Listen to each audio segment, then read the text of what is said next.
The first thing that you have to do to be effective as a persuader, I think, is just listen. I think that's an Agents of S.H.I.E.L.D. Oh, okay. And when people feel like they're getting to share what is important to them, they already feel better. It's lighting up the right parts of the brain. It's allowing them to feel like they matter, like they're participating. And that's really, really powerful for people. What it also allows you to do is it allows you to identify major issues that you'll want to use as part of your persuasive appeal. It's like a fancy Corona. Ooh, let me get that. Yeah. No, it's like a fancy Corona. I kind of want to try that too. Thing number 2 is find points of identification. If you and I cannot find some common ground, functionally, we're not going to move each other on things. Oh, I like that. Yeah, it's fancy Corona.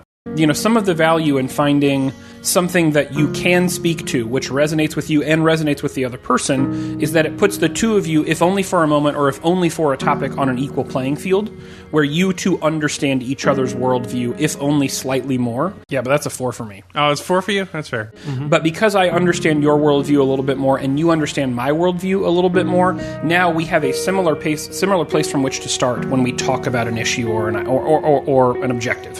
Find some substantive piece of you and some substantive piece of that person where there is commonality. Because you took a Corona, which is a 3, and you fancied it up. So the third thing you should do is ask questions. Ask questions for 2 reasons.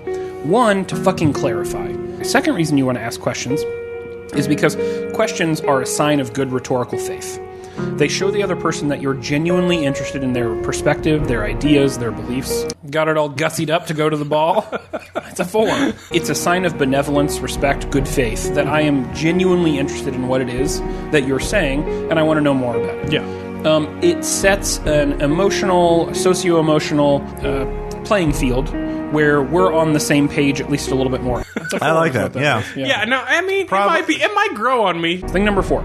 Once you've listened, once you figure out where the two of you are kind of similar on this shit, and once you've asked some good questions, you've really pulled them into the conversation, let them elaborate, right? So now they're thinking through the thing, and they're telling you the thing, and they feel validated because you're digging, right? You're investigating. I just like the distinctness of Corona makes me say, yeah, that's totally reasonable. Yeah. And what it's doing is it's establishing a setting where you feel more comfortable now taking an argumentative or rhetorical risk with me, and I feel more comfortable taking because you're 2 people talking. It's not this guy trying to convince me to do something. That's absolutely right. I'm pro that because I've had other attempts at like fancy Corona. I'm looking at you, Land Shark. But this is it. Establish a setting in which people just feel more comfortable that they're willing to risk their ideas a little bit because now you've got some room to move. Which is why talking is the 4th thing in the step of 5 for me, right?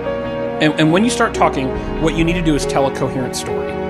When you're making a suggestion, make a suggestion which has some coherence, which resonates with the other person's life experience or what you've identified with them, which integrates into their frame, their perspective in a weird way, right? We found common ground around this. Like, I want this on tap at like Old Mexico. Yes. Oh my god, I would drink. I want to sit on like a patio with some chips and like a TV and dip. Yes. Yeah. Tell a story for that person that integrates very nicely into how it is they feel about things or how they're seeing things, so that what you can also do there is you can give them something easy to digest. Then 5th and finally, this is where things get a little tricky. Now you have to start using your rhetorical jujitsu, your expertise, I should say, to determine when it is appropriate again to ask more questions or to talk more. And I want to... Now you're just describing that. It's a 4 now. Right. Yeah. Boom. Now you're describing that. See what I did there, folks? See what I listened to his rating. I asked him questions. Are you sure it's a 4? And then once he let his point be known... He got me good. Holy shit. Slid right up in there with the let me tell you a story. I am just saying that like it's a 3 by itself, but if it had some food with it,